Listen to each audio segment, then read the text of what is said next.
నమస్తే టీవీ7 న్యూస్ కి స్వాగతం.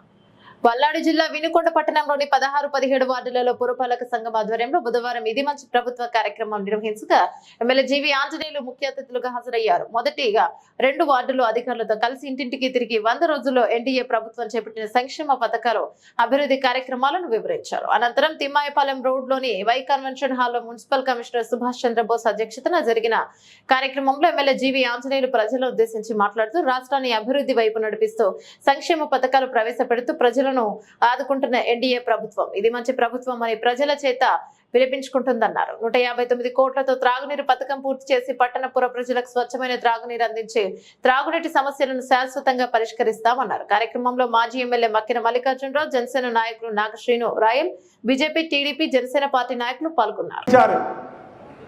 నమ్మకాన్ని నిలబెట్టుకుంటాం. చంద్రబాబు గారు ముఖ్యమంత్రి అయిన తర్వాత ఎన్నికల ముందు ఏదైతే వాగ్దానం ఇచ్చారో మన పవన్ కళ్యాణ్ గారు, అలాగే చంద్రబాబు నాయుడు గారు, నారా లోకేష్ గారు పాదయాత్రలో మాట ఇచ్చారు. ఇచ్చిన మాట కట్టుబడి ఉన్నారు. అలాగే గతంలో చూసాం, ఇచ్చిన మాట నిలబెట్టుకోలేని ప్రభుత్వాన్ని చూసాం. జగన్మోహన్ రెడ్డి పాలనలో లక్షలాది ఉద్యోగాలు ఇస్తా ఉన్నారు. మెగా డిఎస్సి టీచర్లు వేస్తా ఉన్నారు, ఒక్క ఉద్యోగం ఇలా. అలాగే గతం ప్రభుత్వాన్ని చూసాం, మాయ మాటలు, మోసం, పేద ప్రజలకు చేసిన న్యాయం లేదు.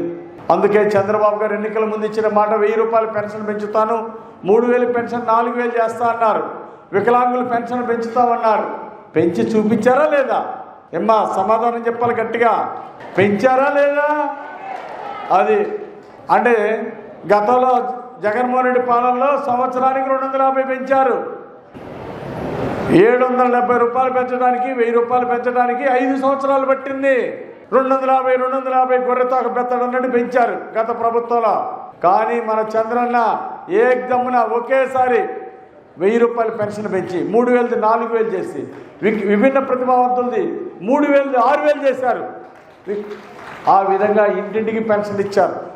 గతంలో ఏప్రిల్ నుండి కూడా నెలకు 1000 రూపాయలు కలిపి, ఈ 4000 ఆ 3000 3 నెలలకి 1000 చొప్పున 3000 కలిపి 7000 రూపాయలు ఒకేసారి పెన్షన్ పెంచారా లేదా మీరు? అది చరిత్ర. అంటే ఎలాంటి టైంలో?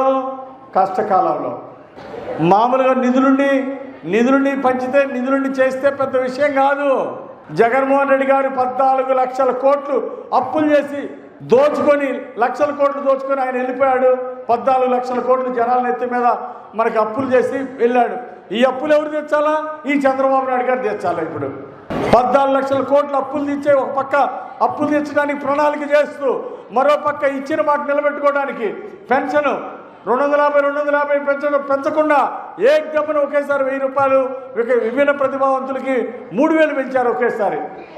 ఆ విధంగా పెంచి గతంలో 3వ తారీఖు వచ్చిందో 5వ తారీఖు వచ్చిందో తెలియదు పెన్షన్. ఈసారి మాత్రం 1వ తారీఖే అధికారులందరినీ వెళ్ళి ఇంటింటికి వెళ్ళి పెన్షన్ పంచమన్నారు. మేము కూడా అధికారులు, మేము అందరం కూడా మళ్ళీ లేట్ అయితే చంద్రబాబు గారి కోపం వస్తుందేమోనని టైంకి పెన్షన్ పొద్దునే ఇవ్వాలా. ఆ వైసీపీ అరాచక ప్రభుత్వానికి చంద్రబాబు గారు సంక్షేమ ప్రభుత్వానికి తేడా చూపించాలని పొద్దున్నే మేము కూడా 5ంటికి లేచి రెడీ అవ్వాల్సి వస్తుంది. చంద్రబాబు గారు ముఖ్యమంత్రి అయిన తర్వాత చేసిన మంచి పనులు ఉన్నాయి. చంద్రబాబు గారు మొదటి సంతకం పెట్టారు ముఖ్యమంత్రి అయిన తర్వాత, మెగా డిఎస్సి ఉద్యోగాలు ఇవ్వాలని. 16,437 టీచర్ ఉద్యోగాలు రిక్రూట్మెంట్కి సంతకం పెట్టారు చంద్రబాబు గారు. ఒకసారి గట్టిగా చప్పట్లు కొట్టి జయజయలు పలకాన్ని కోరుతున్నా. జగన్మోహన్ రెడ్డి పాలన ఒక్క టీచర్ ఉద్యోగం ఇలా 2,50,000 మందికి ఉద్యోగాలు ఇచ్చారు చంద్రబాబు గారు, టీచర్ ఉద్యోగాలు.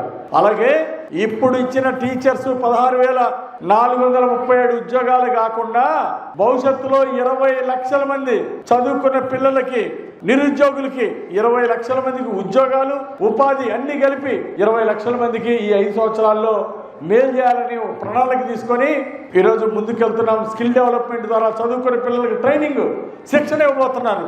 ఆ విధంగా చదువుకున్న వాళ్ళకి అందరికీ ఎక్కువ మందికి ఉద్యోగాలు ఇవ్వాలనే ధ్యేయంతో ఈరోజు ఎన్డీఏ ప్రభుత్వం పనిచేస్తుంది. పవన్ కళ్యాణ్ గారు ప్రతి గ్రామాన్ని అభివృద్ధి చేయాలని పంచాయతీరాజ్ శాఖ మంత్రిగా బాధ్యత తీసుకున్నట్టుండి చంద్రబాబు గారి బాధ్యత పెడితే నంబర్ 1గా చేస్తా ఉన్నారు పవన్ కళ్యాణ్ గారు. అన్ని గ్రామాలలో ఒకేసారి రాష్ట్రంలో వేలాది గ్రామాల్లో ఒకే రోజు ఉపాధి హామీ మీద మీటింగులు జరిపారు పవన్ కళ్యాణ్ గారు. మంచి పనులు చేయాలి, ఊరి అభివృద్ధి కోసం తీర్మానాలు చేపించారు. భారతదేశంలోనే మరి ఒక చరిత్ర సృష్టించారు మన పవన్ కళ్యాణ్ గారు గ్రామసీమల అభివృద్ధి కోసం. నంబర్ 1 జోడీ, సూపర్ డూపర్ హిట్ జోడీ మన చంద్రబాబు నాయుడు గారు, పవన్ కళ్యాణ్ గారు ఇద్దరు కూడా ఈరోజు సూపర్ హిట్ జోడీ. రామలక్ష్మణ్ లాగా రాష్ట్రం కోసం, రాష్ట్ర ప్రజలకు సంక్షేమాలు ఇవ్వడం కోసం, 20 లక్షల మందికి ఉద్యోగాలు ఇవ్వడం కోసం, రాష్ట్రానికి ఒక మంచి భవిష్యత్తు ఇవ్వడం కోసం కష్టపడి ప్రజల కోసం పనిచేస్తున్నారు. ఆనాడు చూసాం దోపిడీ పాలన, లక్షల కోట్లు బ్రాందీ విస్కీల్లో దోచుకోవటం, ఇసుకలో దోచుకోవటం, మైన్స్లో దోచుకోవడం చూసాం. ఏ రోజైనా పేదల గురించి ఆలోచించారా? అక్కడ ముఖ్యమంత్రి అలాగే చేశాడు, ఇక్కడ బొల్లా బ్రహ్మనాయుడు మాజీ ఎమ్మెల్యే అలా చేశాడు. ఏ రోజన్నా పేదవాడికి 200 రూపాయలతో కనెక్షన్, ఆ రోజు మేము 100 మందికి 200 రూపాయలతో షమీం ఖాన్ గారు మిస్సెస్ సమీరా ఖానున్ ఆ రోజు చైర్పర్సన్గా ఉన్నప్పుడు 100 మందికి 200 రూపాయలకే హౌస్ కనెక్షన్ ఇచ్చాం, మంచినీళ్ళ కనెక్షన్ ఇచ్చామా లేదమ్మా? ఆయన రియల్ ఎస్టేట్ భూములు ఎక్కడ కొన్నాడో ఆడికెళ్ళి మున్సిపాలిటీలో ఈ రోడ్లు, సిమెంట్ రోడ్లు లేని కాడ, సైడ్ కాలువ లేని కాడ ఖర్చు పెట్టాల్సిన డబ్బులు ఎడ చేయించా? నువ్వు 100 కోట్లు ఉన్నాడు, నువ్వే నీ సొంత భూమి, రియల్ ఎస్టేట్ భూమి దగ్గర సిమెంట్ రోడ్డు వేసుకుంటే ఊళ్ళో జనాల దగ్గర పట్టణంలో అభివృద్ధి చేయాల్సిన డబ్బులు తీసుకెళ్ళి సొంత ప్లేసులు వేసుకుంటారా? ఎవరైనా మంచి ఎమ్మెల్యే అయితే చేస్తాడా? నీ రియల్ ఎస్టేట్ భూములు వాల్యూ పెంచుకోవడం కోసం అరే నరసింహారెడ్డి భూమి కొన్నాక తీసుకెళ్ళి గిరి ప్రదక్షిణ రోడ్డు అని వాళ్ళ పొలం దాకా వేసుకొని సిమెంట్ రోడ్డు వేసి ఆపాడు. మరి మిగిలింది ఎందుకు పూజ చేయలేదు? స్వార్థం అలా ఎక్కువైపోతే ఇలాగే ఉంటుంది.